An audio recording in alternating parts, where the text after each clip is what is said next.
Alright guys, doing a Starlink internet on a pickup truck. Gentleman here was nice enough to build me a bracket, aluminum bracket for the antenna, but otherwise I guess you could use 3 points and screw it in. We didn't really want to screw onto the roof of the truck because they're going to be selling it at some point. So I mounted it, ran my cable down, zip tied underneath the bed. This is a Chevy truck.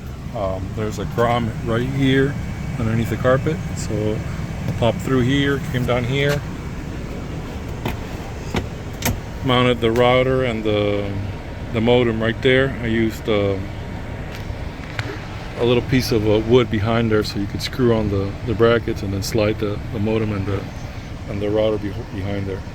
Then I ran my power cables underneath the seat, and we've bought this 1,000-watt inverter.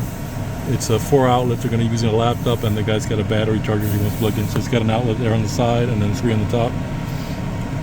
Plugs into their constant cigarette lighter output right there. That's it, pretty quick.